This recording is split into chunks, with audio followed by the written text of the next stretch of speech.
자, 미국 증시의 분위기를 생생하게 전해드리겠습니다. 이항영의 월가이드 시간이고요. MTN 이항영 전문위원 함께하겠습니다. 어서 오세요. 네, 안녕하세요. 네, 안녕하세요. 자, 먼저 뉴욕 증시가 컴백 랠리를 잠시 중단했는데 미국 증시는 어떻게 보셨어요? 네, 이틀 연속 나름 크게 반등한 거 아닙니까? 네네. 특히 이제 지난 금요일 날은 2년 만에 최고의 반등을 보여줬었는데요. 일단은 오늘은 좀 숨고르기라는 표현으로 일단 이해할 수 있어 보이고요. 또 한편에서 보면 또 반등이 또 좀 거의 다 된 거 아니냐라는 일부의 시각도 분명히 존재할 수 있습니다. 어찌됐건 오늘 좀 하락하는 모습을 보여줬지만 이렇게 하락폭이 이틀 동안의 상승에 비하면 그렇게 크지는 않았습니다. 나스닥은 0.8% 내렸고요. S&P업이 0.4% 내렸습니다. 그러면서 보여드리는 오늘 하루짜리 그래프인데요. 뭐 등락 자체가 최근의 추이를 보면 이렇게 크지는 않았습니다. 위로 올라가건 내려가건 뭐 고만고만한 오늘 하루로 마감됐다라고 보셔야 되겠습니다. 잠시 말씀드렸다시피 반등의 지속 가능성에 대한 의구심이 분명히 지금 시장에 팽배해 있는 것도 분명한 팩트라고 보셔야 되겠습니다. 섹터로 보면요, 기술주랑 임의소비재 이런 것들이 이번 반등을 주도했던 거 잘 아실 것 같습니다. 이런 것들을 포함해서 8개 섹터가 지금 오늘 하락 마감했고요. 에너지와 헬스케어 등 3개 섹터, 특히 오늘 에너지의 반등이 좀 사뭇 흥물어온 부분이 되겠습니다. 유가가 스물스물 다시 좀 올라가는 모습이죠. 110달러 오늘 또 터치하는 모습도 보여주고요. 여튼 오늘 109.8달러 이 정도의 근처에서 지금 움직이는 모습이 되겠습니다. 10년물 금리가 뭐 더 많이 올라갔었지만 좀 숨고르기 했지만 어찌됐건 오늘 10년물 금리는 지난 주말 대비로는 올라가는 모습이었고요. 다행인 것은 미국 달러가 그나마 소폭 하락세를 최근에 좀 이어가고 있는 것은 분명히 시장에 대해선 그리고 이건 글로벌 경제에서도 분명히 도움이 되는 부분이다라고 이해하시면 되겠습니다. 네, 알겠습니다. 자, 그렇다면 종목별로 움직임은 어땠을까요? 일단 뭐 시장 전반적으로 약간 숨고르게 보이다 보니까 대표 종목들도 좀 다소 쉬어가는 모습인 것 같더라고요. 네, 대표 종목도 극락이 크진 않은 상태에서 쉽게 얘기하면 약보합 정도라고 네네. 보셔야 되겠습니다. 애플은 움직임이 하나도 없는 채 결국 마감됐고요. 마이크로소프트가 1% 내렸습니다. 알파벳과 아마존은 각각 1.8%와 2.7% 정도 오늘 하락했습니다. 아마존은 특이한 소식 하나 알려드리면 아마존이 이제 프라임데이라 해서 1년에 한 번 했었는데 올해 이제 2번 하는 것으로 알려지고 있습니다. 그래서 네. 연말에도 한 번 한다니까요. 쇼핑 좋아하시면 참고하시면 되겠고요. 테슬라는 오늘 약보합 정도로 좀 마감됐습니다. 지난 금요일 날 강한 반등이 있었던 것이 메타 플랫폼인데 오늘 약보합으로 일단 마감됐습니다. 에너지 관련 주식이 유가의 하락과 더불어서 고점 대비 한 27% 정도가 섹터로 많이 떨어졌습니다. 그렇지만 오늘 일정이 좀 반등했습니다. 엑스모빌이 한 2.4% 올라갔고요. 좀 중간급 에너지 회사들이 오늘 많이 올랐습니다. 대본 에너지, 발레로 에너지 이런 것들이 7에서 많게는 9%, 10% 가까이 올라간 주식들이 오늘 좀 많았던 것들이 특징이 되겠고요. 소재하면 또 대표적인 것들을 얘기하는 것이 결국 농산물 관련해서 비료 주시죠. 네. 모자이크 얘기하는 분이 많이 있었습니다. 주가는 크게 흘러내렸습니다. 이것은 농산물 가격 하락과 같은 추세였었는데요. 모자이크가 4.5% 반등했습니다. 이미 소비재 대표적인 것들 중에 하나는 역시 리테일 쪽인데요. 베스트바이가 오늘 3.4% 하락했습니다. 그 밖에 특징주도 한 두세 가지 뉴스에 나올 만한 관심 있는 것들, 우리 시청자들 갖고 있을 만한 것들 한 두세 가지만 더 보겠습니다. 로비누스입니다. 로비누스는 지난번에 실적 발표할 때 아주 극히 실망스러운 실적 발표하면서 주가 이제 최저점을 계속 치닫았던 부분인데요. 소위 가상화폐 관련 플랫폼 중에 하나는 FTX라고 있다고 하는데요. 이곳으로의 피인수 가능성을 어디서 보도했냐면 블룸버그에서 보도했습니다. 네. 회사 측에서는 일단은 회사라는 것은 로비누스인데요. 로비누스에 대해서는 로비누스 자체에서는 코멘트를 안 했습니다. 쉽게 해서 노코멘트를 하고 있는데요. 여하튼 오늘 주가는 14%나 오늘 급반등하는 오늘 모습을 보여줬습니다.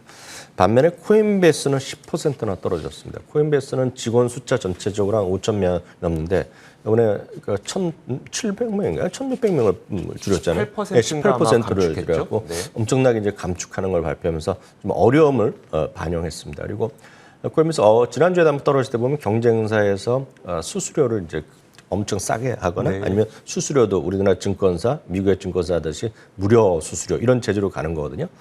증권사나 이제 우리나라도 마찬가지 미국도 증권사가 수수료를 무료하는데 어떻게 돈을 버냐 그러면 다양한 또 서비스가 있습니다. IB 업무도 있고 쉽게 얘기해서 우리를 보면 주식담보대출 이런 그렇죠. 거 있지 않습니까? 그런 것들이 꽤 많이 있거든요. 근데 그런 것들인데 그러면 이제 그동안 증권회사 오래됐기 때문에 버틸 수 있는데 이런 회사들이 버틸 수 있냐라는 뭐랄까 약간의 이제 의문점이 있는 거죠. 근데 그런 이슈가 있는 와중에 골드만삭스에서 기존의 중립 의견을 매도 의견까지 내려버렸습니다. 그래서 기존의 목표 주가가 70달러였는데요. 이번에 45달러, 거의 반 수준을 목표 주가로 완전히 깎아내리는 것이 오늘 주가의 하락에 큰 요인이 됐습니다. 시간에서 실적 발표한 기업과 뉴스가 있는 거 한두 가지만 더 확인드리겠습니다. 많은 분들이 관심 있는 게 나이키인데요. 시간에서 결국은 주가는 이제 뭐 보합 정도에서 조금 올라가는 그 정도 움직임이 되겠는데요. 나이키는 이제 이 회사를 보면 이제 4분기입니다. 그래서 4분기에 5월 말이 결산이거든요. 네네. 5월 말 결산에서 이제 연간 결산이 오늘 다 나왔는데요. 주당 이익은 0.81센트가 분기에 예상됐었는데 0.90달러가 나왔습니다. 그래서 다만 이제 예상보다는 좋았지만 전년 대비로는 3%가 줄어들었고요.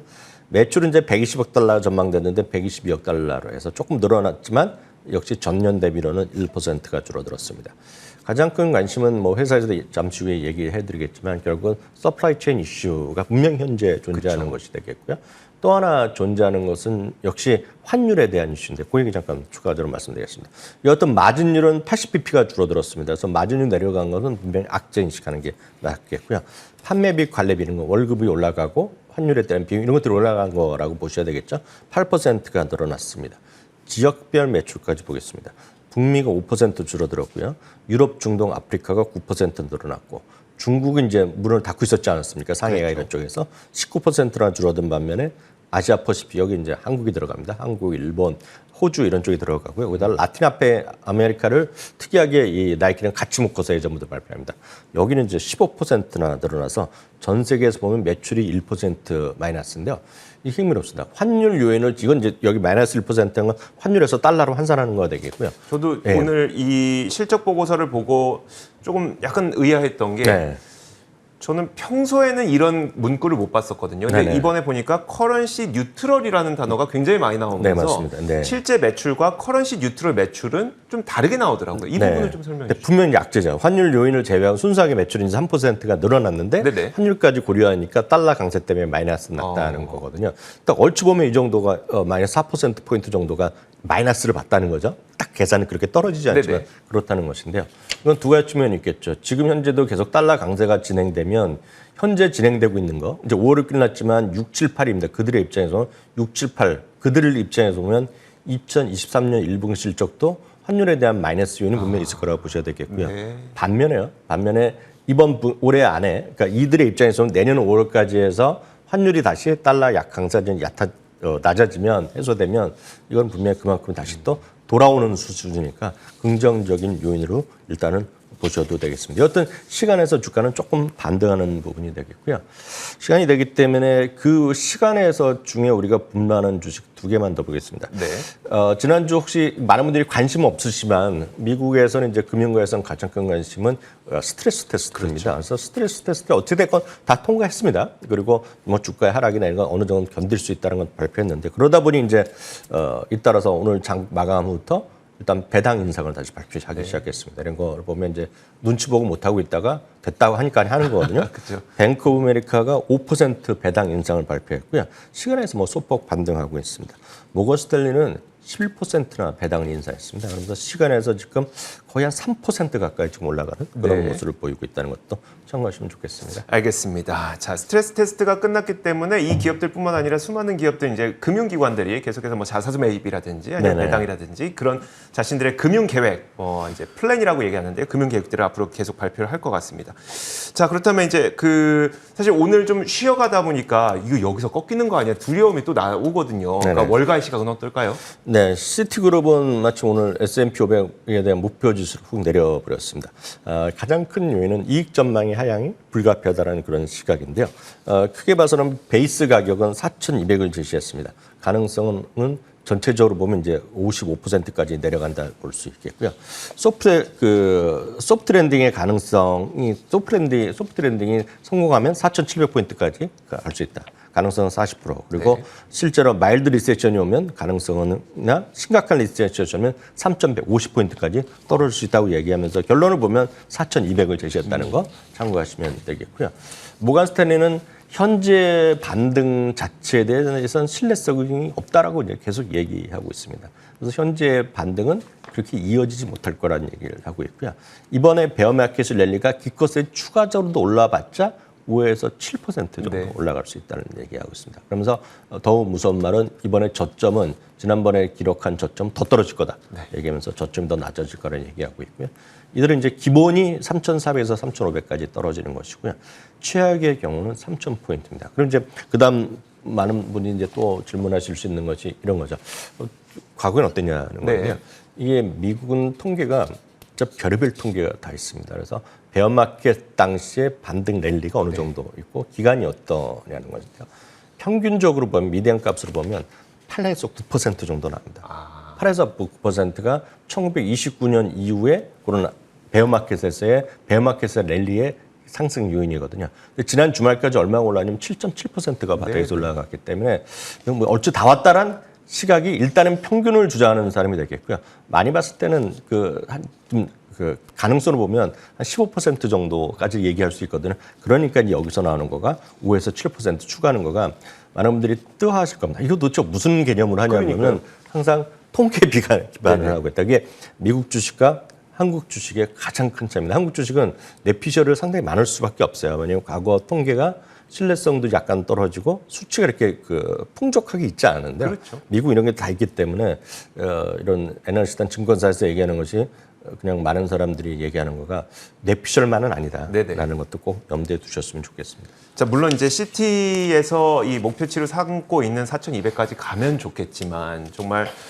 모건 스탠리에서 얘기하고 있는 것처럼 최악의 경우 뭐 3,000까지 열려 있다는 점도 우리가 배제할 수는 없는 거잖아요. 그렇다 보면 이제 결국 여기서 어떤 주식을 우리가 선택하느냐가 굉장히 중요해지는 시점일 텐데 짐 크레이머는 아무래도 이런 시기에 배당금을 인상하고 이익이 증가되는 기업에 주목하라고 얘기를 했잖아요. 그럼 네네. 어떤 기업들이 좀 해당될까요? 네, 맞습니다. 이렇게 주식시장이 좀 떨어진 상태에서는 긍정적으로 보는 사람들은 아무나 다 산다고 하면 되겠죠. 올라갈 수 있고 예를 들어서 그 3배짜리 그러니까 올라가는 또 쉽게 하면 TQQQ를 지금의 저로의 매수 기회라고 하시는 분도 있을 것 같습니다. 그거 본인의 판단이고 그게 맞으면 또 크게 수익이 날 수도 있겠는데요.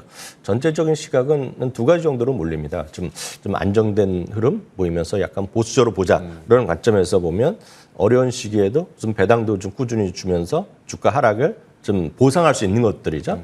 그리고 좀 이익도 증가가 계속되고 있거나 아니면 상대적으로 밸류에이션이 좀 낮은 것들 이런 것들을 좀 사야 되는 것이 것이라고 생각할 수 있겠고요. 어떤 면에서 약간 공격적인 분을 보면 다 같은 기술주가 아니라는 거죠. 그래서 기술주 중에서도 돈을 잘 벌고 있고 지금 아무리 불경기가 되더라도 실제로 계속해서 기업들이 투자할 만한 것들 그런 것들을 얘기를 대표적으로 많이 하는 사람들이 예를 들어서 마이크로소프트라든가 세일즈포스를 얘기하고 있고 해킹 관련된 거를 얘기하는 팔로알토 이런 걸 얘기하는 사람이 있습니다. 그렇지만 그런 것들이 일단 어찌됐건 성장 섹터에 있는 거기 때문에 그런 걸 좋아하시는 분들은 그런 걸 좀 찾아보시면서 본인의 이제 마음에 받아들이고 확신을 가지면 해보시면 좋을 것 같고요.